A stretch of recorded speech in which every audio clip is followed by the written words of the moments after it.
नमस्कार दोस्तों अगर आपको दिल्ली कैपिटल्स और कोलकाता नाइट राइडर्स के बीच खेला गया आईपीएल का 41वां और सबसे रोमांचक महामुकाबला पसंद आया हो तो आप इस वीडियो को एक लाइक जरूर करें। इस वीडियो का लाइक टारगेट 400 लाइक्स का है तो दोस्तों आप इस वीडियो को दिल से लाइक जरूर करें। दोस्तों आईपीएल 2022 के 41वां और एक और रोमांचक महामुकाबला आईपीएल इतिहास की दो बड़ी टीमें एक दूसरे से भिड़ी। इस बार ऋषभ पंत की दिल्ली कैपिटल्स के सामने श्रेयस अय्यर की कोलकाता नाइट राइडर्स की टीम खड़ी थी। आपको बता दें कि इस रोंगटे खड़े कर देने वाले महामुकाबले में दिल्ली के कप्तान ऋषभ पंत ने टॉस जीता और पहले गेंदबाजी करने का फैसला लिया और कोलकाता की टीम को पहले बल्लेबाजी के लिए आमंत्रित किया। उसके बाद रनों की बारिश करने के इरादे से कोलकाता के दो दिग्गज ओपनर बल्लेबाज मैदान में उतरे। एरॉन फिंच और वेंकटेश अय्यर के कंधों पर इस बड़े मुकाबले में कोलकाता की टीम को विस्फोटक ओपनिंग शुरुआत दिलाने की एक बड़ी जिम्मेदारी थी, लेकिन इस बार एरॉन फिंच और वेंकटेश अय्यर की ओपनिंग जोड़ी कोलकाता की टीम को कोई बढ़िया ओपनिंग शुरुआत नहीं दे पाई और पारी का दूसरा ओवर डालने चेतन सकारिया ने एरॉन फिंच को क्लीन बोल्ड कर दिया। एरॉन फिंच 7 गेंदों में 3 रन बनाकर आउट हो गए। अपने विस्फोटक ओपनिंग बल्लेबाज को शुरुआती ओवरों में ही खो देने के बाद अब कोलकाता की टीम की तरफ से उनके कप्तान श्रेयस अय्यर बल्लेबाजी करने मैदान में आए, लेकिन उनके साथ ही खिलाड़ी और कोलकाता के दूसरे ओपनर बल्लेबाज वेंकटेश अय्यर उनका साथ ज्यादा देर तक नहीं निभा पाए और पारी का 5वां ओवर डालने आए। अक्षर पटेल ने वेंकटेश अय्यर को चेतन सकारिया के हाथों कैच आउट करा दिया। वेंकटेश अय्यर 12 गेंदों में 6 रन बनाकर आउट हुए। जी हाँ, आपको बता दें कि दिल्ली के घातक गेंदबाजी के आगे अब कोलकाता की बल्लेबाजी शुरुआती ओवरों में ही पूरी तरह दबाव में चली गई थी। कोलकाता की टीम ने अब शुरुआती ओवरों में ही अपने दोनों ओपनर बल्लेबाजों को खो दिया था। अब कोलकाता की टीम, जी हाँ, इनकी तरफ से बाबा इंद्रजीत कप्तान श्रेयस अय्यर का साथ देने मैदान में आया और यहाँ से कप्तान श्रेयस अय्यर और बाबा इंद्रजीत ने मिलकर कोलकाता की दबाव में चल रही पारी को संभालने की पूरी कोशिश करी, लेकिन फिर पारी का 8वां ओवर डालने कुलदीप यादव ने कोलकाता की टीम को इस मुकाबले में कमर ही तोड़ दी। जी हाँ, आपको बता दें कि दोस्तों इस 8वें ओवर में गेंदबाजी डालने कुलदीप यादव ने अपनी इस ओवर की दूसरी गेंद पर बाबा इंद्रजीत को रोमन पावेल के हाथों कैच आउट करा दिया। बाबा इंद्रजीत 8 गेंदों में 6 रन बनाकर आउट हो गए। वहीं उनके तुरंत ही बाद नए बल्लेबाज सुनील नारायण को भी उनकी पहली ही गेंद पर कुलदीप यादव ने एलबीडब्ल्यू आउट करके कोलकाता की टीम को पूरी तरह बैकफुट पर ढकेल दिया। सुनील नारायण तो बिना खाता खोले ही आउट हो गए। कुलदीप यादव के इस लाजवाब 8वें ओवर ने मुकाबले को अब पूरी तरह बदल दिया था। कोलकाता के कप्तान श्रेयस अय्यर दूसरे छोर पर खड़े होकर सिर्फ विकेट गिरते हुए ही देख सकते थे। कोलकाता का कोई भी बल्लेबाज श्रेयस अय्यर का साथ नहीं निभा पा रहा था। अब मैदान पर नीतीश राणा अपने कप्तान श्रेयस अय्यर का साथ देने आए और फिर यहां से श्रेयस अय्यर और नीतीश राणा ने कोलकाता की डगमगाई पारी को संभाल ली। कोलकाता के कप्तान श्रेयस अय्यर और नीतीश राणा की इस अनुभवी जोड़ी ने एक अहम मौके पर एक महत्वपूर्ण साझेदारी बनाना शुरू कर दिया। कप्तान श्रेयस अय्यर इस मुकाबले में बेहतरीन फॉर्म में दिखाई दे रहे थे, वहीं उनका साथ दे रहे नीतीश राणा भी लाजवाब बल्लेबाजी कर रहे थे।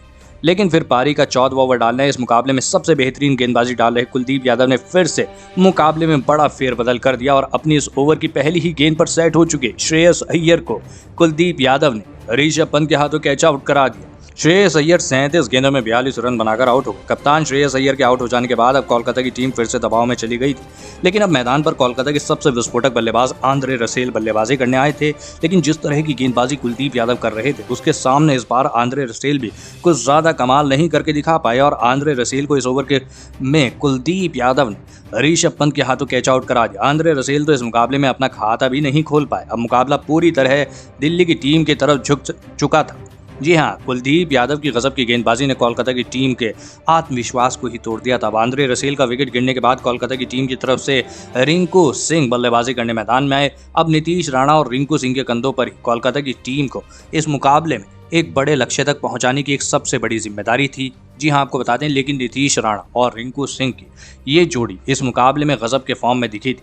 नीतीश राणा और रिंकू सिंह की इस जोड़ी ने विकेट गिरने का कोई भी दबाव अपने बल्लेबाजी पर नहीं पड़ने दिया और एक अहम साझेदारी बनाना शुरू कर दिया। नीतीश राणा और रिंकू सिंह की इस जोड़ी ने अंतिम ओवरों में लाजवाब बल्लेबाजी करके दिखाई। दिल्ली के कप्तान ऋषभ पंत का कोई भी गेंदबाज इन दोनों की साझेदारी को तोड़ने में पूरी तरह सफल दिखाई दे रहा था। जी हाँ दोस्तों, आपको बता दें कि नीतीश राणा तो इस मुकाबले में दिल्ली के हर एक गेंदबाज पर चौके छक्के लगा रहे थे, जिस वजह से अब कोलकाता की टीम के ऊपर से दबाव हटने लगा था। इसी बीच नीतीश राणा ने अपना अर्धशतक भी पूरा कर लिया और फिर अंत में नीतीश राणा और रिंकू सिंह की इसी बेहतरीन साझेदारी की वजह से शुरुआत में कमजोर दिख रही कोलकाता की टीम ने अंत में 146 रनों का एक बड़े लक्ष्य दिल्ली की टीम के आगे रखा। जी हाँ, उसके बाद कोलकाता से मिले 147 रनों की एक सम्मानजनक लक्ष्य का पीछा करने दिल्ली के 2 दिग्गज बेहतरीन फॉर्म में चल रहे ओपनर बल्लेबाज मैदान में उतरे।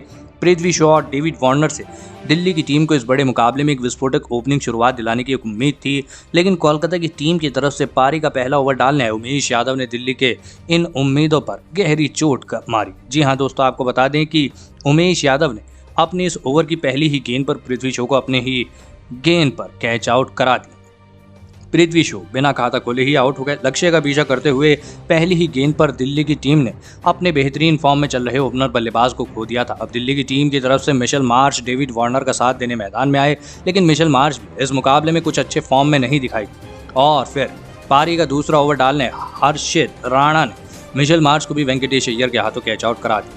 मिशेल मार्श 7 गेंदों में 13 रन बनाकर आउट हो गए। एक के बाद एक गिरे 2 बड़े विकेटों के चलते अब इस मुकाबले में दिल्ली की टीम दबाव में थी। अब दिल्ली की टीम की तरफ से ललित यादव डेविड वार्नर का साथ देने मैदान में आए और फिर ललित यादव और डेविड वार्नर ने मिलकर दिल्ली की पारी को संभाल लिया और एक अहम साझेदारी बनाना शुरू कर दी।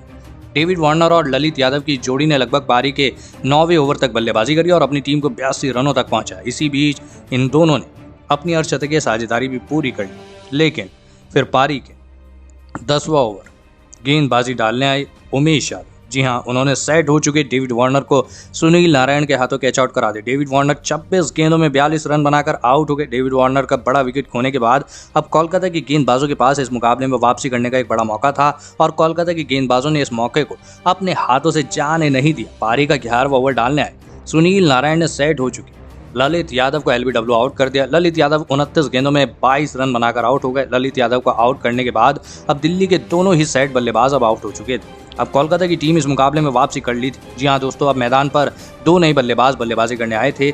ऋषभ पंत और रोमन पावेल के कंधों पर अब दिल्ली की पारी को संभालने की एक बड़ी जिम्मेदारी थी, लेकिन कोलकाता की सबसे घातक गेंदबाज उमेश यादव रुकने का नाम ही नहीं ले रहे थे और फिर उमेश यादव ने पारी के 12वें ओवर में कोलकाता की टीम को एक बड़ी सफलता दिलाई और इसी ओवर की पहली ही गेंद पर दिल्ली के कप्तान ऋषभ पंत को उमेश यादव ने बाबा इंद्रजीत के हाथों कैच आउट करा दिया। ऋषभ पंत 5 गेंदों में 2 रन बनाकर आउट हो गए। ऋषभ पंत जैसा बड़ा विकेट खोने के बाद अब दिल्ली की टीम बैकफुट पर चली गई थी। अब ऋषभ पंत के आउट हो जाने के बाद अक्षर पटेल को बल्लेबाजी करने मैदान पर भेजा गया और फिर यहां से अक्षर पटेल और रोमन पावेल ने लाजवाब बल्लेबाजी करके दिखाई।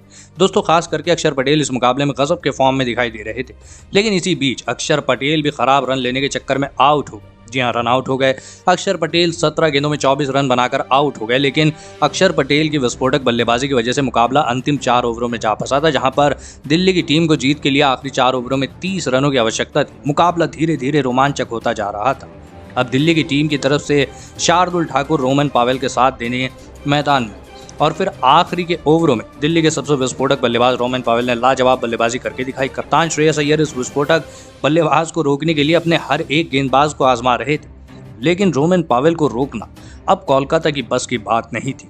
रोमन पावेल लगातार चौके छक्के लगा रहे थे, जिस वजह से अब दबाव पूरी तरह कोलकाता की टीम के ऊपर था और फिर अंत में रोमन पावेल ने कोलकाता के कप्तान श्रेयस अय्यर की गेंदबाजी पर एक लाजवाब छक्का जड़कर इस रोमांचक मुकाबले में दिल्ली की टीम को 4 विकेट से जीत दिला दी। दोस्तों, इस रोमांचक मुकाबले को जी हाँ कोलकाता की टीम ने आखिर तक दिल्ली की टीम को कड़ी टक्कर दी इस मुकाबले में। लेकिन दोस्तों, हम आपको बता दें कि कोलकाता की बल्लेबाजी के वक्त जिस तरह की अविश्वसनीय गेंदबाजी कुलदीप यादव ने करके दिखाई, उसने कोलकाता की टीम को दिल्ली की टीम से शुरुआत से इस मुकाबले में बहुत पीछे छोड़ दिया था। तो दोस्तों, आप कुलदीप यादव की इस बेहतरीन गेंदबाजी के लिए उन्हें 10 में से कितने अंक देना चाहेंगे? आप नीचे कमेंट करके ज़रूर बताइएगा। धन्यवाद।